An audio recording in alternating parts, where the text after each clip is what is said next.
welcome to the Brevard News Candidate Forum. Sarah Stokel, and it was not her will to be here today. So we do have Christopher Childs, let me say, and he's here to talk to us about his vision for the city of Titusville. Chris, tell us a little bit about your background, where you're from, and how did you get here to Titusville? So I'm originally from Kansas City, Missouri area, and I always wanted to. Actually, my family lived down here when I was a kid, in Lakeland, Florida, and we moved back up. We moved back and forth between Missouri and here, and I always wanted to come back because I asked my mom when we were up there. I was like, "Well, when are we going to the beach?" And she's like, "Oh, about that, because Missouri is like the furthest away from any beach in the country."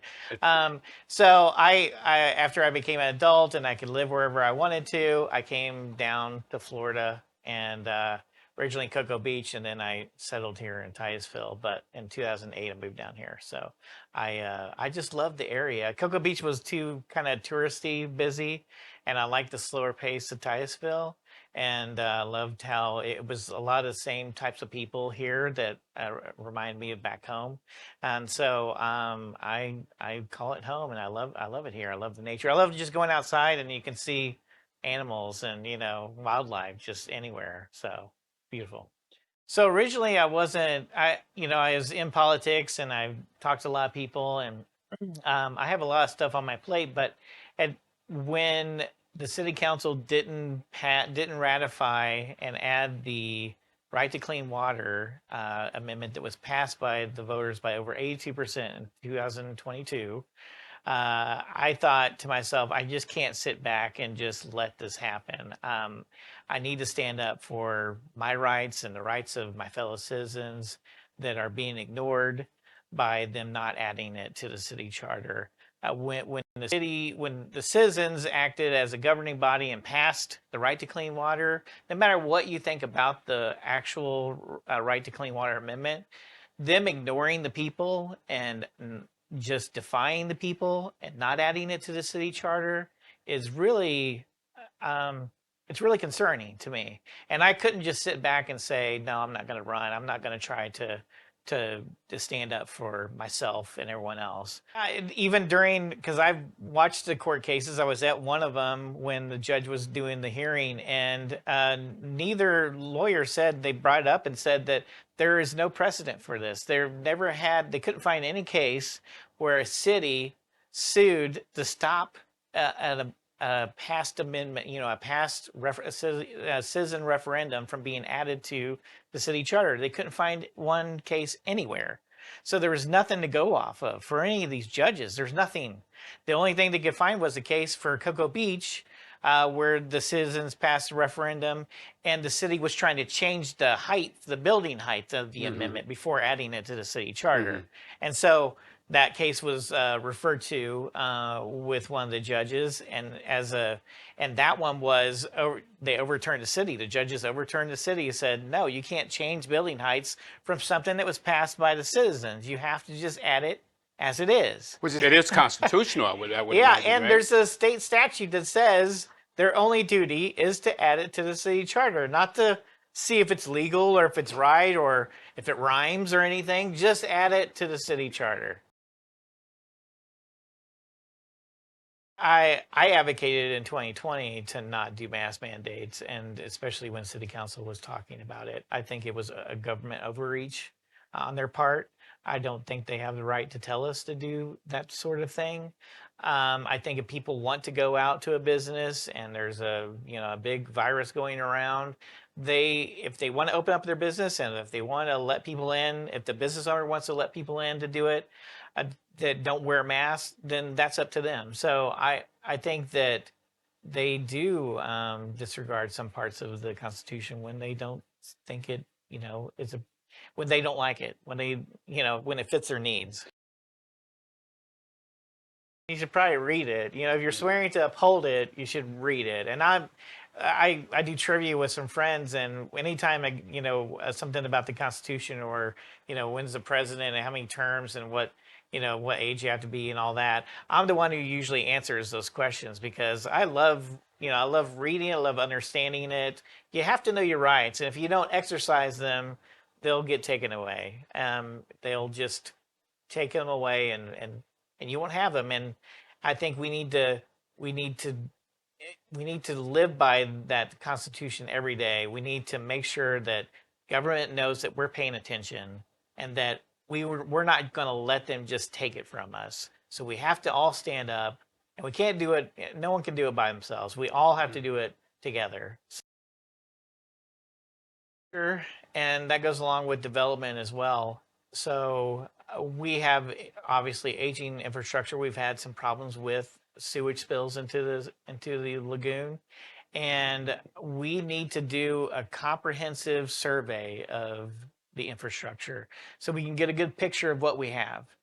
And then we can make a plan, a very comprehensive plan of how we need to update that and have a whole plan. It's not going to be 6 months or a year or even 2 or 3 years. It's an ongoing plan, an ongoing maintenance plan, just like you would have for anything, a house or anything else. You need an ongoing plan for this. But in order for us to know what that plan is and make that plan, we have to know what size pipes we have, how old they are. We need to know everything. Do we not know that now? Because I'm on Planning and Zoning Commission currently in Titusville, and during one of the meetings we had about having an apartment complex come in, and they have the whole survey of, do we have enough capacity for this many units in this area, and the response from the staff was, yes, we do. And I said, well, what's your backing for that? What's the data that you have for that? Do you know what the size of pipe is right now in that area? Well, no, we don't know what the size of the pipe is right now, but once they get building, then we'll figure it out. So, I mean, they can do that at that stage. That's fine. But at the same time, we don't know what that pipe is right now. So, like, what if something happens? How old is that pipe? If we know what the age and the size of all the pipes all throughout the city are, then we can have a plan of replacing those and fixing those before they split open and start spewing sewage into our yards, into the streets, into our lagoon, and affecting our lives more than, just COVID masks and stuff. This sewage into the water where we live affects lives. There was a boy who was paralyzed when he was swimming in the river, and he's going to live that way for the rest of his life. So on that, you have been for a higher payout to that young man. What was he got? Like $71,000.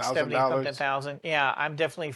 Yeah, for one, we should have left. We should have put signs up to warn people. Just like when you go to the beach, and there's certain beaches that will do the whole E. coli level stuff, and they're like, whoa, here's a red flag.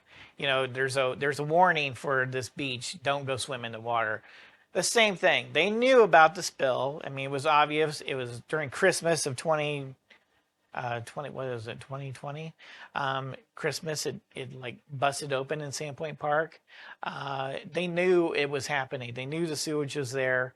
They should have put signs up. Yes. And then, yes, I think he should have gotten a bigger settlement than 70,000. I hate to say that because it's taxpayer dollars, but that was our responsibility because we dropped the ball of warning the citizens that this event even happened. And they were also had the pond aerator on that was spraying the water in the air, the polluted water in the air. So there was also a breathing hazard there. But there's lots of things we can do. I think they're getting better on that part since that happened, and they got a lot of bad press about it. But it really shouldn't take that. It really shouldn't take that for people on city council to stand up and say, we need to do what's right. So why do you think it does take that? I think in that case and some of the others are a fear of litigation. And I think in that case, they still had litigation after that. And they probably did get off with a lower payout than what we probably could have had. 71,000 didn't seem like much money for a guy. Yeah. So did they do the cost benefit analysis? Yes. Was it morally right? No. You should have put signs up, and if it hurt some people's feelings, if some people are like, "Oh, I don't know if I want to go to Titusville," I think some people would see it and say, "That's a responsible government. That's what a responsible government does: is warn the people. They look out for the people, and it's not just looking out for tourism dollars or one. You can't just look out for one thing. You have to do the whole. It's a holistic approach. Sorry, it's a holistic approach to governing. It's not just, oh, maybe we'll drive off tourists if we put up some signs saying sewage spill, beware, don't, no swimming. The last 7 eight, of the last because 8 just years. recently, week before last, they passed another tax increase. It wasn't just taxes; it was so property taxes, trash, water, and sewer, all went up. I That's definitely concerning that they did it 7 out of the last 8 years. The only year they didn't was 2020 during COVID. Well, your Um, opponent asked the question at a city council meeting, what are we to do? Can you answer that question? what are we to do? Not raise taxes. How about find things to cut? If you've ever worked in corporate like I have, you're often asked to make cuts, and they say usually leadership is like, look, we have to make a 5% or 7% cut across the board. All of you guys come back to me with the cuts that you want to make, and or the cuts that we need to make, that you can make or need to make, and then you come back and the department heads come back and this is what we can cut, and this was, and that list can also be prioritized of this will hurt the least, at the top, this will hurt the least, this will hurt the most, right? And so you don't always have to take all that 7%, but at least there's a list to look at. And I think that's a part that's kind of lacking right now, where there were requests done for the emails that talked about the budget. And I looked through those emails. It was a bunch of emails. And I looked through them and I couldn't see anywhere the city council members were asking any detailed questions about the budget. There were some general questions about the presentation, and, they got it. Um, but nothing like, hey, what are the cuts? Now, that doesn't mean that they're not happening behind scenes, that they're not going to the city manager individually, which I know they are, and asking for cuts. But we don't have any record of that. We need to be in that conversation. We need to be able to see that they're doing that. So on consent agenda, you last time we talked, $50,000 given to the Police Hall of Fame. You have a lot of money that is actually being pushed under consent agenda. And under the consent agenda, they really don't have to reveal the cost amounts most of the time. Right. What do you think about that type of governance?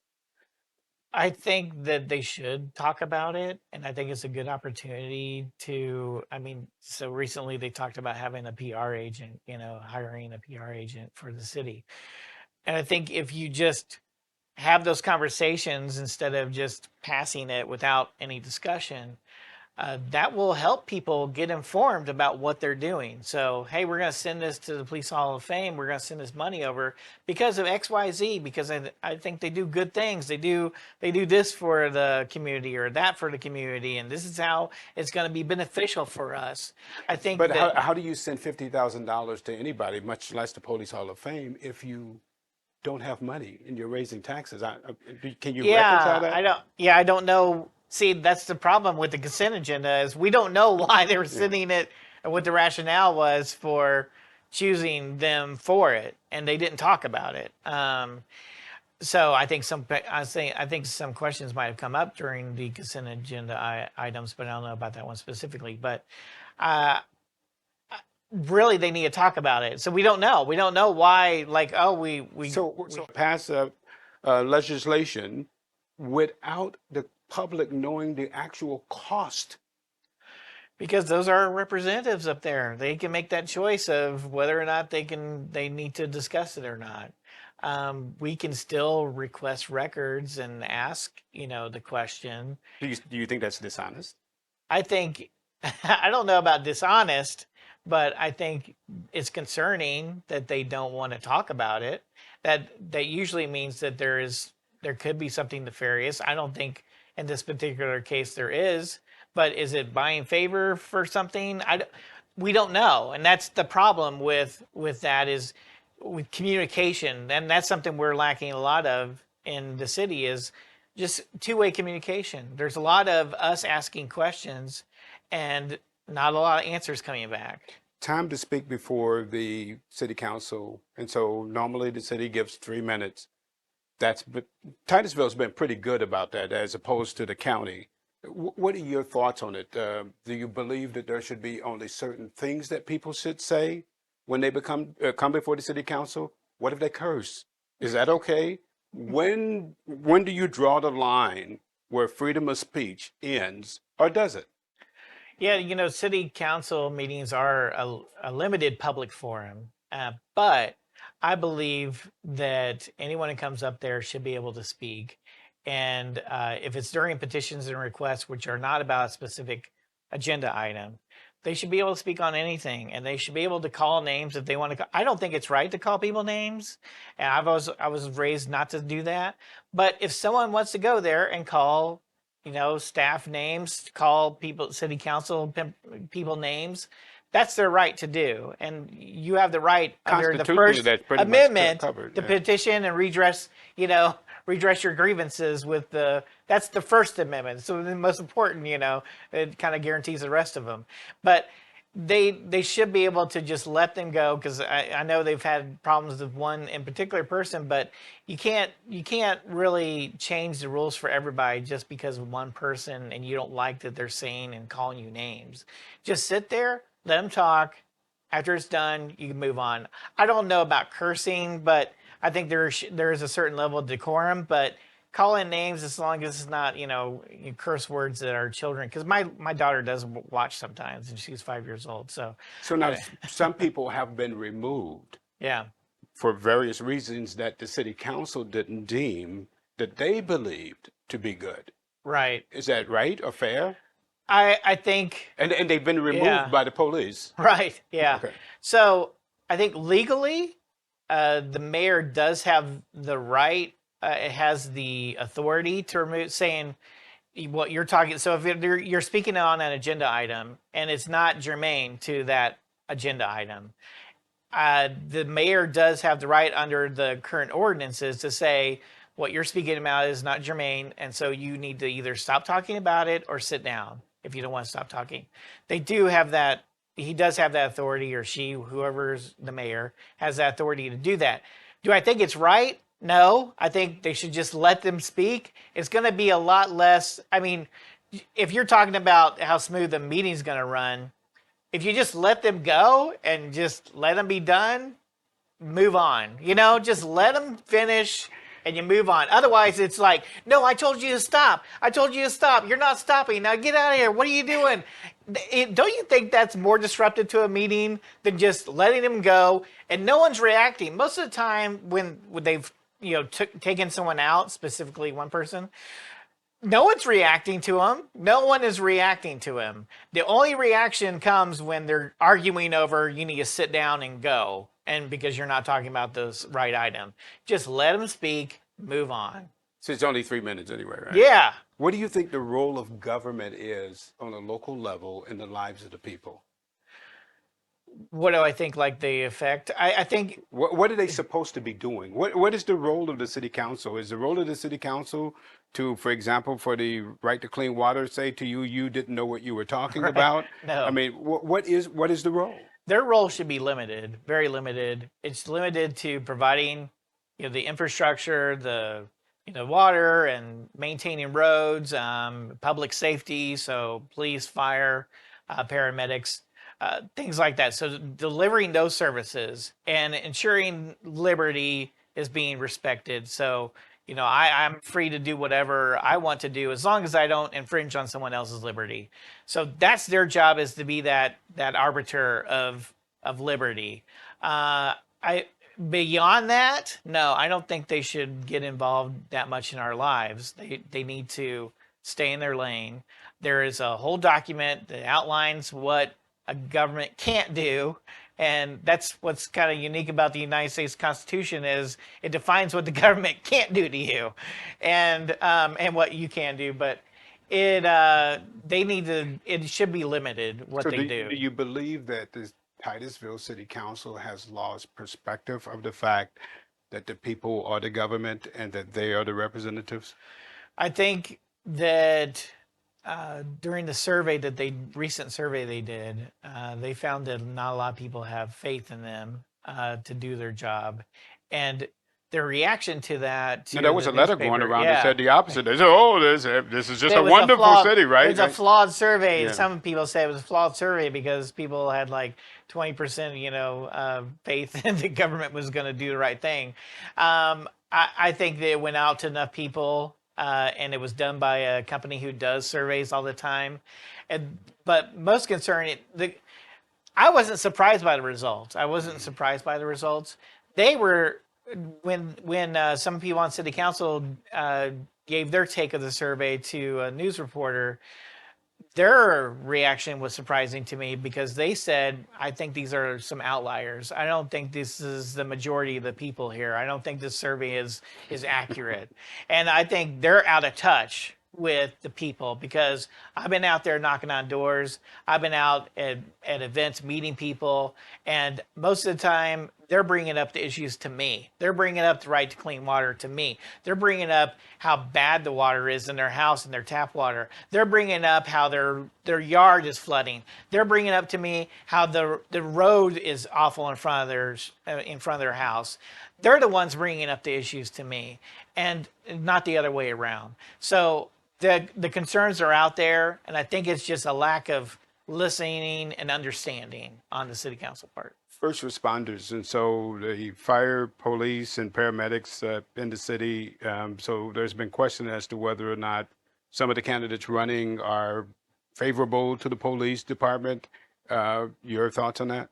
Yeah, as far as me, my stepdad was a motorcycle cop, and my stepbrother was a cop. He's retired now, not here in Titusville, but and also have a brother-in-law who's a fire medic. So I think what they do is a great service for the citizens, and I support them wholeheartedly. I don't know, I can't speak for any other candidate, but I think that they do a tough job. It's a really tough job, and I think the pay should go along with that. And that's where we need to find. When I'm talking about finding cuts, I'm not meaning like from police, fire, and but I think that we find cuts to make sure that we pay them enough. And it's important. We can't have a safe society and have the liberties we have without them out there for us. So So, what would you say is the reason that someone should vote for you versus your opponent? I think that I'm a small business owner. Also a father, grandfather, and I think I've also worked all over the country. I've worked at some big hospitals in the country. I've had a lot of exposure to a lot of different things, and I think when you come back here to Titusville, I always felt so much better coming back here to Titusville because you go to LA and you have all that smog. I flew to New York, and it's just, when it snowed, then it was like dirty snow. It was just too crowded. I appreciate our city, and I don't want to take it for granted. And maybe there's some people who do take it for granted because they've lived here for forever, and they can't, they don't see it outside their bubble of and appreciate the way that I think I can. But I think having a small business experience and knowing what those people go through to start a business and how hard it is to keep it going, I think that gives me a good perspective of what small businesses need, because small businesses are the biggest employer in the United States, and we can't neglect them and still expect to have our city be as successful as it can be. So, one last question. As far as growth is concerned, and you talk about the fact that Titusville is a small city and the ambiance of it. So, would that mean that you are against growth? And so there's a question as to whether if someone says that they are for smart growth, that Right. they're against growth, period. Uh, where do you Yeah, fall in that I'm not debate? against growth at all. I think we have to have the proper infrastructure, and I think it has to be built in the right place. I think that you can't build, a big apartment building next to single family homes. I think that's probably wrong, and you can't disrupt the city in that way. So when I'm talking about like common sense development, that's part of my platform's common sense development, is that you build and you plan in a way that everyone's happy. Everyone's happy with at least as much as you can. You're not gonna make everyone happy, but you do what's fair. You let property owners develop on their property the things that make sense for the city. But the people who are trying to gouge and just make as much money off it as possible, and they're not caring about their neighbor, that's what I'm against. I'm not for you trying to gouge and just get every penny out of a property with no concern for your neighbor. I think we should be concerned about our neighbors, and that's just the right thing to do.